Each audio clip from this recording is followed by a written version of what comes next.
Good morning, Aaron. It's Friday, May 31st. We're in my sitting room to discuss a matter of grave importance. So on Tuesday, I helped a buddy out by hosting bar trivia for him. Now, bar trivia teams usually give themselves funny names, like sometimes they're puns, like the team of swimmers called the Breaststrokers, or sometimes they're more crude puns, like the Liquor Box, which sounds terrible unless you see it written. But there's one fairly regular team that goes to that trivia on Tuesday called Is a Hot Dog a Sandwich? And based on that team name, I've decided to look at that question in a historical, legal, and cultural standpoint. First, historical. It's a well-known historical fact that John Montagu, the 4th Earl of Sandwich, is widely credited with the creation of the sandwich. A prodigious gambler, Sandwich asked his servant to bring him a slice of roast beef between two pieces of bread so that he could eat it without getting his hands dirty, so that he could continue to play cards and not be interrupted by having to eat the meal. Now, by this definition, a hot dog is 100% and totally a sandwich. It allows you to have some meat, in this case a frankfurter, without getting your hands dirty, and allows you to continue to do other actions. But the legal question is a bit more murky, and for that I turn to my favorite piece of light reading.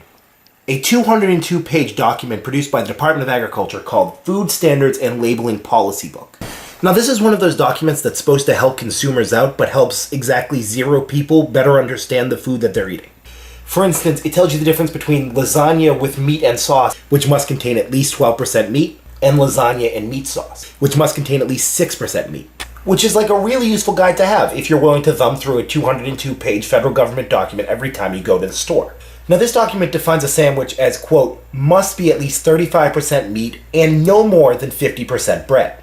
Which isn't a particularly helpful definition because, say, a steak with 100% meat and 0% bread could be classified as a sandwich. However, under the heading Sandwiches, Meat or Poultry as Components of, quote, Dinner Products, that says, in part, dinners containing sandwich-type product, example, frankfurters. Now, I don't know what all of the sandwiches in the world are, but I am sure that there is not a single sandwich that is also a sandwich-type product.